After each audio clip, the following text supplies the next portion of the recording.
Καλησπέρα κυρίες και κύριοι, Moving Doctor στο πλάνο σας.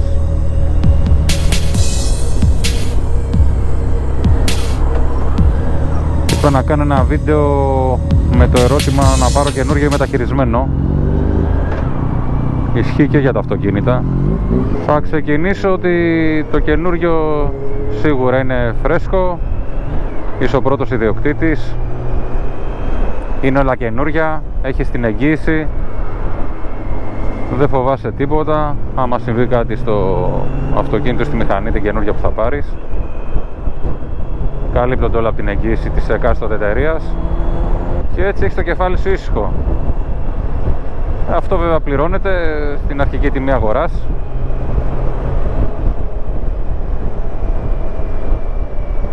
Το κόστος απόκτησης ενός καινούργιου σε σχέση με ένα μεταχειρισμένο είναι δυσανάλογο, εννοείται. Πάνε και 2 και 3 και 5 φορές πάνω. Όποιος θέλει να πάει σε καινούριο πρέπει να το έχει αυτό υπόψη του. Εννοείται ότι το ξέρει κιόλας, δεν είναι κάποιο μυστικό ότι το καινούριο είναι πιο ακριβό από το μεταχειρισμένο.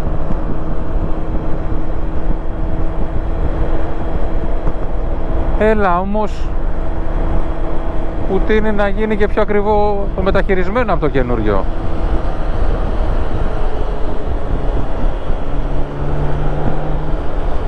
Έχουμε τρελαθεί τελείως τα τελευταία χρόνια, ειδικά το τελευταίο διάστημα ενός έτους, με τους πολέμους και τα υπόλοιπα. Θα επανέλθω σε αυτό το ζήτημα πιο μετά, για τις τιμές των μεταχειρισμένων.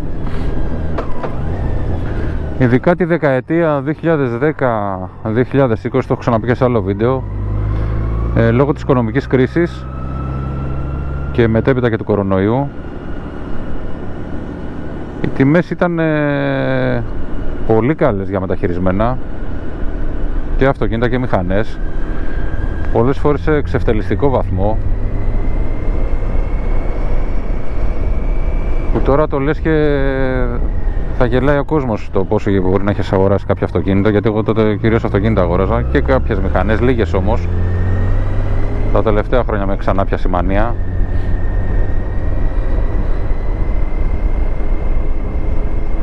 Με βρίσκε στις τιμές πραγματικά στο 80% και μπορεί και στο 90% της αξίας τους κάτω. Ήταν απίστευτο.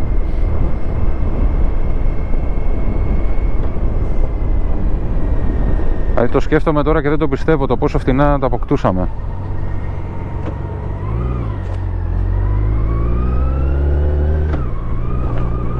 Δυστυχώς τώρα αυτό έχει εκλείψει από πλευράς αγοραστή, από πλευράς πολιτή ευτυχώς, γιατί έτσι τα αγαθά κρατάνε την αξία τους, οπότε δεν ξεφτιλίζονται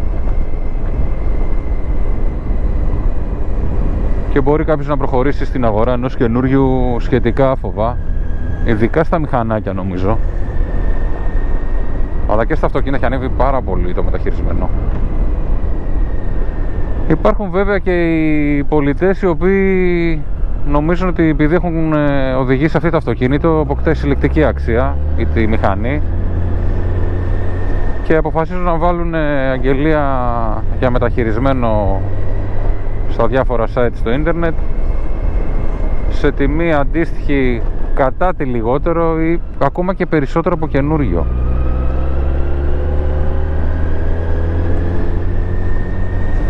Αυτό θα μπορούσα να το δεχτώ μόνο σε συλλεκτικά μοντέλα μηχανών ή αυτοκινήτων, τα οποία εκ προημίου ξέρεις ότι θα είναι συλλεκτικό και θα αποκτήσει αξία, να παραχθεί σε πολύ συγκεκριμένο αριθμό μονάδων, να βγουν δηλαδή και να πούν από αυτό το αυτοκίνητο φτιαχτήκαν μόνο 750 μονάδες. Βλέπω κάτι αγγελίες, μηχανές καινούργιες μπορεί να έχουν 21, 22 και τις πουλάνε 26. Έχουν κάποια έξτρα, είναι λίγο διαφορετικές βέβαια, αλλά ό,τι και να είναι ρε παιδιά. Ο άλλος πάει να πάρει το ίδιο μοντέλο καινούριο, όχι με 10.000 χιλιόμετρα που το πουλάτε εσείς και 8, καινούριο με 23 χιλιάρικα. Γιατί να πάει να δώσει 26 και 27? Επειδή έχετε βάλει carbon ζάντες ή επειδή έχει από το εργοστάσιο carbon ζάντα και τα χρώματα της M? Αναφέρουμε στο S1000R τώρα που κοιτάω συγκεκριμένα. Είπαμε, όλα εντός ορίου.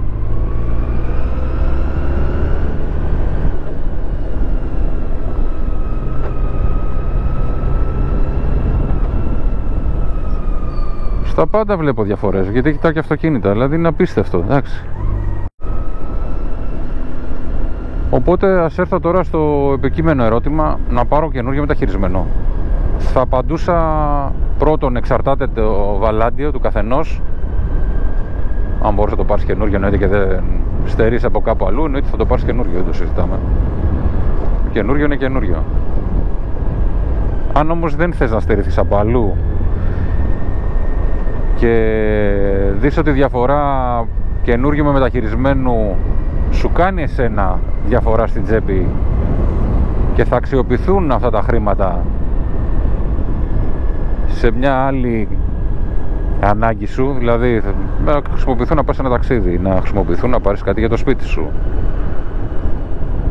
να χρησιμοποιηθούν για τα ψώνια του μήνα, οτιδήποτε, τότε ναι, να πας σε μεταχειρισμένο.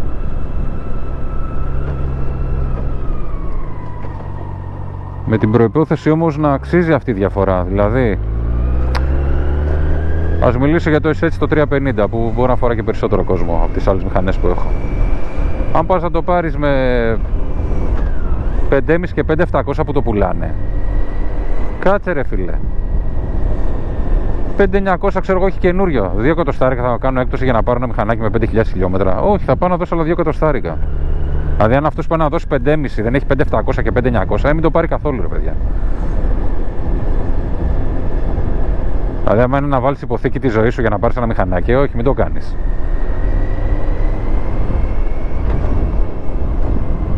Πάρτε κάτι άλλο.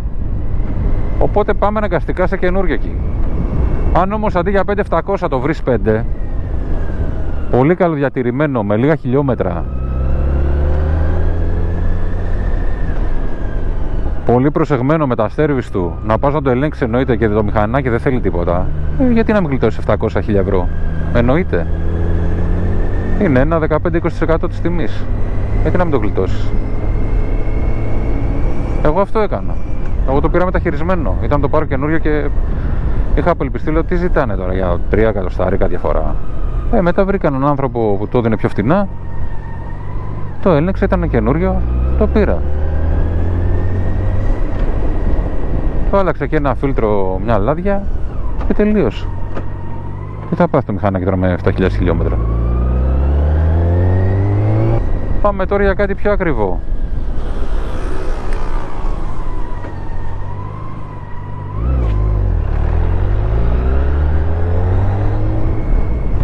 Στα πιο ακριβά θα συγκαταλέξω τιμές πάνω από 10.000.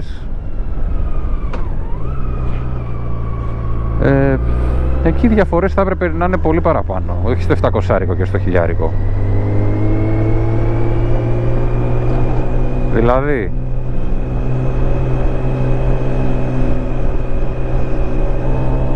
έβλεπα ας πούμε τα Χαγιαμπούσα χρόνια τώρα, θυμάμαι 2010-11,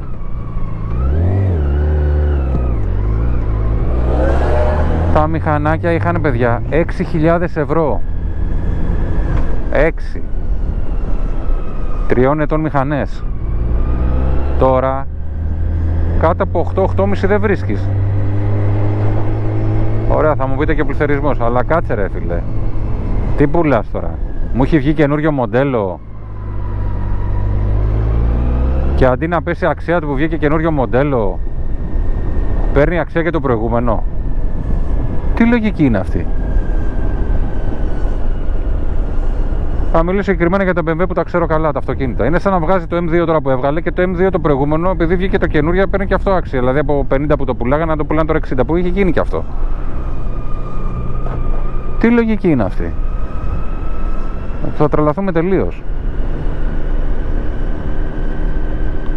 Και συνεχίζοντας, θα έλεγα ότι... Ωραία θέα από εδώ, αυτό θα έλεγα συνεχίζοντας. Συνεχίζοντας λοιπόν να πω ότι για το μεταχειρισμένο 10 ετίας και 13 ετών και παραπάνω, καλή ώρα αυτό, θα έπρεπε να είναι κάτω από το 50% το λιγότερο της τιμής του. Κάνει τώρα αυτό 30, να μην κάνει αυτό 10, 12 max. Που τόσο κάνουνε, γιατί δεν τα προτιμάνε και πολύ. 1600 τρόπους θα πάρει, δύσκολα. Έχει πολύ συγκεκριμένο κοινό.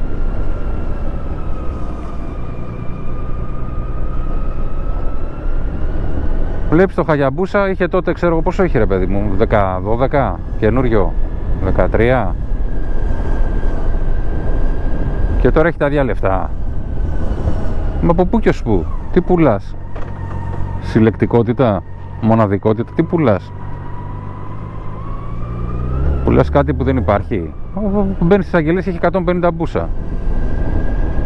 Μπαίνεις μετά στα μπούσα, βλέπεις το δίνει άλλος 22, έχει καινούριο 22,295, το δίνει άλλος 22.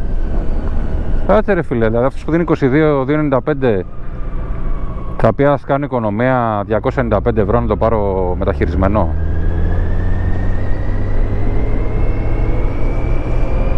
Όχι.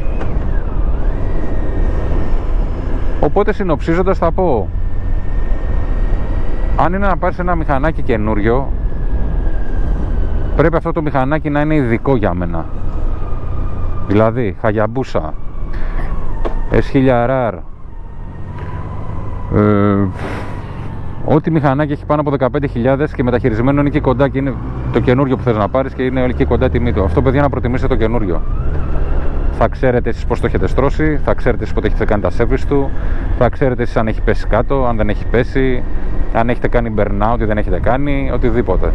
Αν το μηχανάκι έχει πλακωθεί στις σούζες, θα ξέρετε ακριβώς τι γίνεται με αυτό που θα αγοράσετε. Το οποίο δύσκολα θα σου το πει ο μηχανικός. Εντάξει, δεν φαίνονται και όλα, όσο και να το ελέγξεις. Γι' αυτό και εγώ λοιπόν προτίμησα το Hayabusa να το πάρω καινούριο. Γιατί για τα λεφτά που θα έδινα μεταχειρισμένο είναι αντίστοιχα το ίδιο πράγμα. Με 1.000 διαφορά σιγά στα 20. Γιατί άμα στα 20 είναι το 1.000 διαφορά, δεν το υποτιμώ το 1.000 καθόλου. Άμα στα 20 είναι μεγάλη διαφορά, άρα σημαίνει ότι και τα 20 είναι ζήτημα ζωής και θανάτου, ας πούμε, για να τα δώσεις. Άμα τα δώσεις θα μείνεις ταπί και ψύχρεμος. Με μια Hayabusa ή με μια μηχανή μεγάλο κυβισμού ή οτιδήποτε, ή αυτοκίνητο. Εμένα μεταχειρισμένα με ελκύουν τα παλαιότερα μοντέλα που χάνουν πολύ την αξία τους. Τώρα πια όχι τόσο όπως τους ξαναείπα πριν, αλλά αυτά τα μηχανάκια με ελκύουν περισσότερο. Δηλαδή ακόμα και το SH που πήρα, δεν λέω καλό, χρυσό και άγιο, αλλά μετά σκεφτόμουν γιατί να μην γλιτώσω 3.000 να πάω να πάρω ένα του 7-8 που είχα παλιά 300. Ούτως ή άλλως τι το θέλω, για να κάνω μακρινές βόλτες? Θέλω ένα μηχανάκι να με εξυπηρετεί και να μου κάνει την καθημερινότητά μου εύκολη, χωρίς ζόρια και χωρίς έξοδα. Αυτό ήθελα. Αν λοιπόν πάω σε κάτι πιο ακριβό, μέχρι και 10-12 θα κοιτάξω να πάρω, προσωπική μου άποψη, κάτι λίγο πιο παλιό αλλά με λίγα χιλιόμετρα και σε πολύ καλή κατάσταση. Βέβαια όλα έχουν σχέση με την αρχική τιμή κάθε μηχανής. Δεν μπορεί να πάρεις τώρα αυτό που οδηγώ εγώ με 5.000, δεν υπάρχει. Θα το πληρώσεις, τι να κάνεις.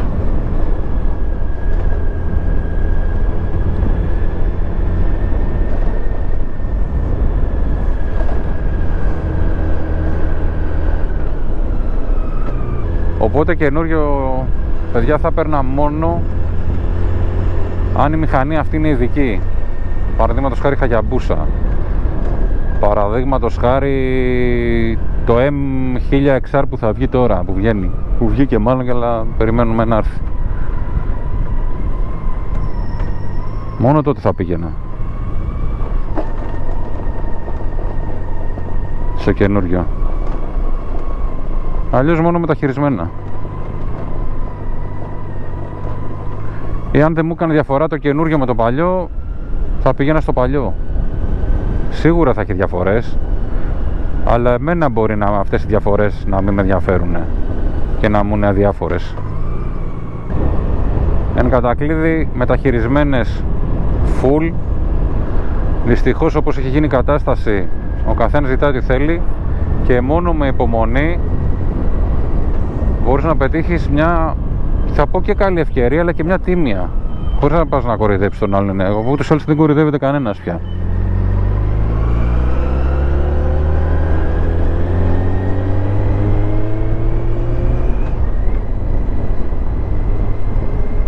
Καινούριο μόνο σε ειδική κατηγορία.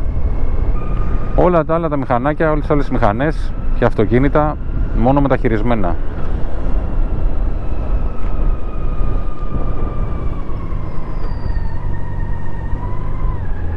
Εκτός αν η τιμή του μεταχειρισμένου πλησιάζει την τιμή του καινούριου, τότε ναι, θα προτιμούσα το καινούριο.